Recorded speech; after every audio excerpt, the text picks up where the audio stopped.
오늘은 우리가 어떤 사람을 보거나 자기의 행위를 돌아보게 될 때 왜 이러지? 왜 저러지? 저 사람은 어떤 사람일까?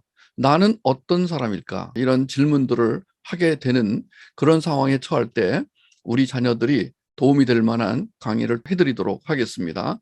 그러면 나는 어떻게 살 것인가? 시편 62편 8절 백성들아 시시로 그를 의지하고 그의 앞에 마음을 토하라. 하나님은 우리의 피난처시로다. 한 번 더 읽겠습니다.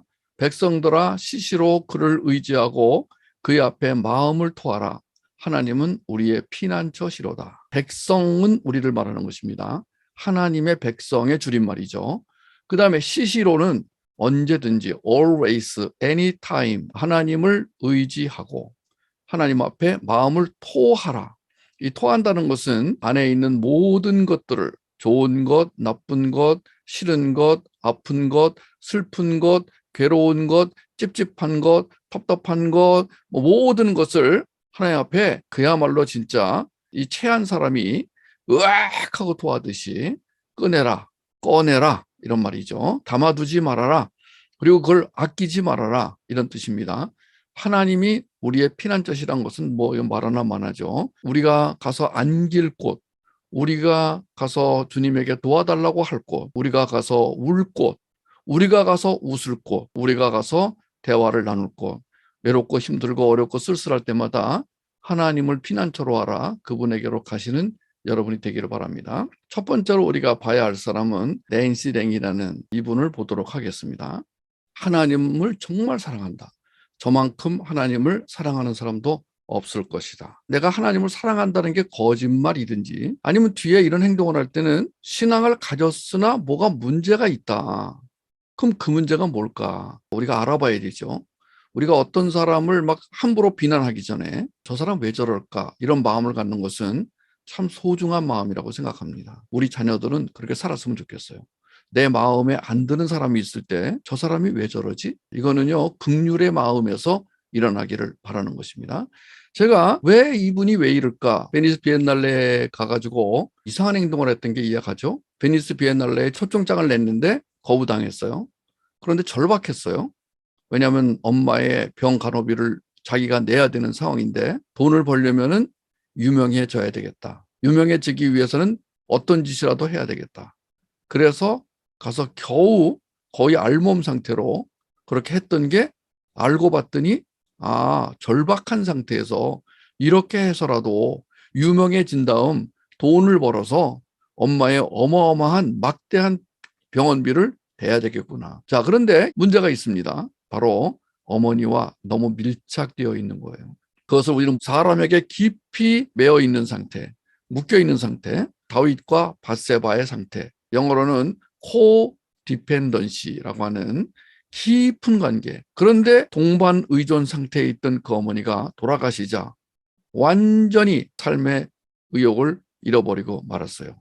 이럴 때 두 가지예요. 하나는 밑으로 쭉 꺼져서 우울증에 걸리거나 아니면 다시 튀어올라서 전보다 더 튀든가. 자, 낸시랭이라는 이분이 나는 신앙이 굉장히 좋은 분이다라고 전제를 하고 오늘 바라보니까 아하, 이런 문제가 있었구나. 그녀는 비난받을 사람이 아니라 이해받을 사람이다. 얼핏 봐서는 비난해야 마땅한 사람이지만 알고 보면 그렇지 않다. 자, 이제 얘기할 게 많습니다. 좀 많이 얘기를 해야 됩니다. 왜냐하면 이것은 하나의 케이스 스타디를 하는 거예요. 우리 자녀들이 앞으로 살아가면서 본인 문제도 그렇고 또 타인과의 문제도 이런 것을 알아야 실수를 하지 않게 됩니다. 덥석 사람을 믿거나 덥석 사람과 뭘 일을 하게 되면 큰 실수를 하게 되는 경우가 있습니다. 결혼 문제도 그렇고 모든 게 그렇습니다.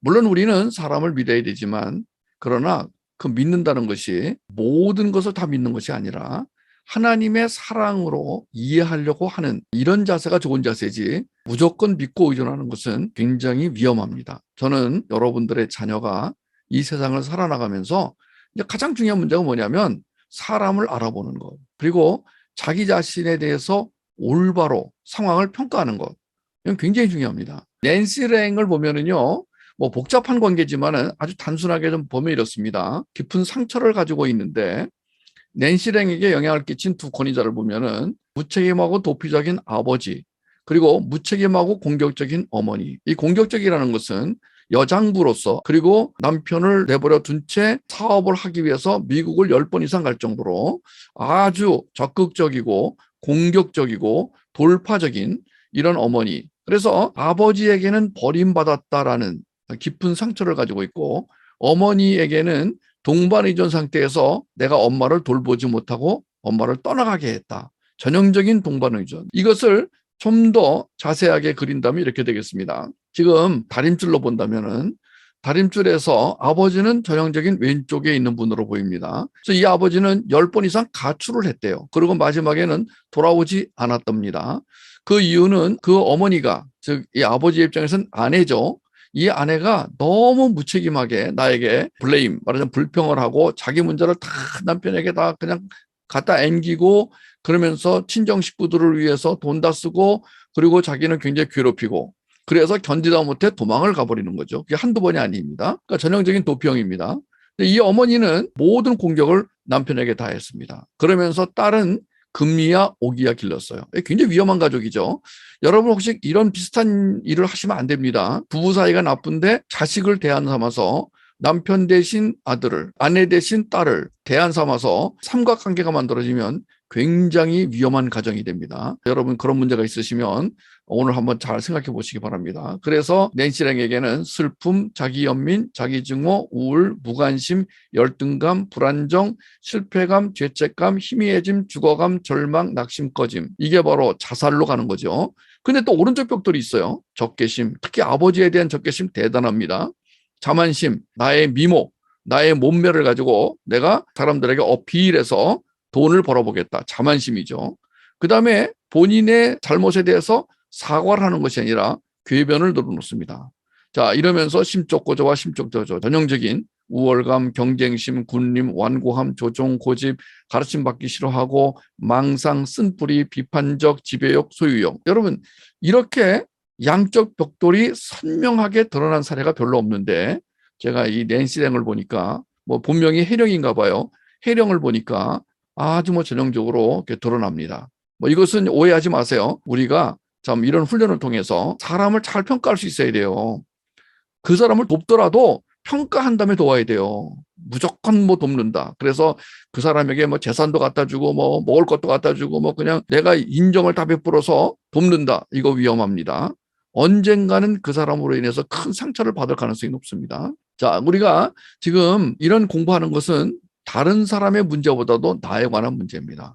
지금 낸시 랭은 버림받았다는 거절감과 동반 의존에서 일어났던 상실감으로 인해서 굉장히 부정적인 성격을 가지고 사는 사람으로 보여지고 있다는 것입니다. 우리는 이 낸시 랭이 다림줄을 넷으로 나누면은 수능형 부분, 할 수 없어형 부분, 경쟁형 부분, 비판형 부분으로 이제 나뉘어지는 것을 배웠죠. 여러분 흠수와 틴스 흠수와 키즈 흠수에서 성격이 만들어지는 영역이 어느 영역인지 배웠죠. 이렇게 본다면은 낸시 랭은 양쪽 벽돌이 다 있고, 그 다음에 양쪽 부정적 성격이 다 있는 것으로 보여집니다. 자, 이렇게 해서 평가가 됐어요. 뭐 아주 간단한 평가지만 좀 더 많은 이야기를 나누고 좀 더 많은 자료를 보고 많은 대화를 해야 되는 일이지만, 지금 이분 같은 경우는 수능형과 경쟁형 성격을 가지고 굉장히 힘들게 살아야 돼요. 앞으로도 인생을 살아갈 때 힘들게 살아야 돼요. 문제는 본인만 행복하게 살지 못하는 것이 아니라 다른 사람도 그렇게 만들 가능성이 매우 높다는 거예요. 그럼 어떻게 하면 됩니까? 먼저 예배를 통해 지성소에 들어갑니다. 들어가서 하나님 앞에서 직면을 해야 됩니다. 하나님 앞에서 나의 아픔을 또는 나의 상처를 하나님 앞에 내어놓는 것입니다. 토하듯이. 시편 60편 8절에 백성들아 시시로 그를 의지하고 그의 앞에 마음을 토하라. 하나님은 우리의 피난처시로다. 자, 요새 뉴스를 들으면은 천인공노할 이런 표현이 나올 수밖에 없는 한 여인이 있습니다. 이은혜 씨 이야기를 좀 해보도록 하겠습니다. 깜짝 놀라운 사실은요, 신동엽 씨가 20년 전에 나랑 방송을 했던 사람이다. 이렇게 밝혔어요. 이은혜 씨가 20년 전에 러브하우스 프로그램에 이은혜가 등장했다는 겁니다.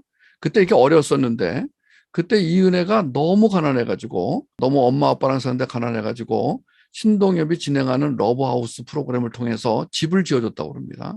근데 그때 이은혜가요, 엄마 아빠 몸이 불편하시기 때문에 정말 저는요, 엄마 아빠랑 좀 떨어져 살고 싶어요. 엄마 아빠가 저 때문에 힘들어 하시는 것 같아요. 라고 엄마를 굉장히 걱정을 했고, 그 다음에 저도 나중에 커서 받은 만큼 다른 어려운 사람에게 베풀고 싶어요. 이 어린아이가 기특한 말을 해가지고 신동엽이가 정말 자기가 뭐든지 도와주고 싶었던 아이였다. 이렇게 머리 좋고 싹싹한 소녀라고 칭찬받았던 그녀에게 도대체 무슨 일이 있었던 것일까요? 요즘에 뉴스에서 많이 나오기 때문에 우리는 함부로 알아보지도 않고 뭐라고 욕을 하지 말고, 이런 일이 있으면은 저 사람은 어쩌다가 저렇게 됐을까라고 하는 부분에서 정말 긍휼함을 가지고 살펴보는 과정이 필요하고요.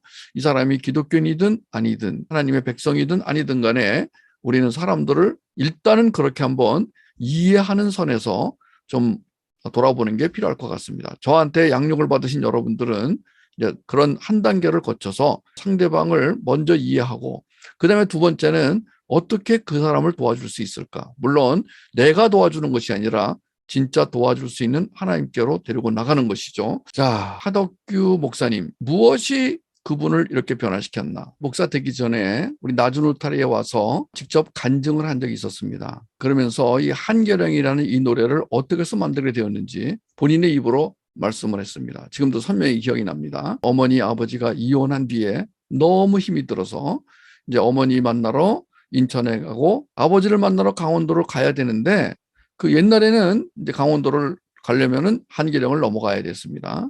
버스를 타고 한계령 올라가서 거기서 잠시 쉬었다가 다시 또 내려서 이제 내려갑니다. 얼마나 산 언덕이 높았든지 차가 천천히 올라가 가지고 위에까지 올라가면 너무 차도 힘이 들고 사람도 힘이 들어서 잠시 멈췄다가 또 얼마 후에 다시 내려갑니다. 그때 이제 잠시 멈추는 시간에 하덕규 목사님은 기타를 들고 차 밖에 나무 의자에 가서 앉았는데 기가 막힌 거예요. 어떻게 하면 내가 아버지를 안 만날 수 있을까? 그러나 차마 아들로서는 아버지를 외면할 수 없기 때문에 가기는 가야 되는데 너무나 가기 싫은, 너무나 힘든, 너무나 슬픈 그 감정이 바로 그 순간에 노래로 만들어졌습니다. 그게 한계령이라는 노래였고, 지금 바로 양희은이라는 가수가 불렀던 노래였습니다. 이랬던 분이 어떻게 해서 바뀌게 되었는가? 회복이 일어나려면은 흠수를 이분은 안 했어요. 그러나 흠수를 안 하더라도 직면은 가능합니다. 흠수는 직면을 잘하도록 도와주는 것이지 꼭 흠수를 해야만 직면을 하는 건 아니에요. 그러니까 하덕규 목사님은 그 당시에 흠수가 뭔지 몰랐고, 그러나 하나님을 만났고 그분의 음성을 들었고 그분의 마음을 알았고 그분에게 터치된 바가 되고, 그래서 그분 앞에 울면서 기도하고 완전히 바꾼 거죠. 터닝 포인트란 말이 나왔어요. 저는 여러분과 제가 오늘도 하나님 앞에서 터닝 포인트를 찾게 되기 원합니다. 그게 바로 회개라는 것입니다. 회개라는 뜻은 돌아선다라는 뜻이에요. 여러분, 많은 사람들이 이게 옳은 길이라고 하고 가고 있습니다. 그런데 하나님 다림줄로 보니까 완전히 수동성 다림줄 아니면 반항성 다림줄, 내가 쌓은 벽돌이 전부 문제가 있는 벽돌이었습니다.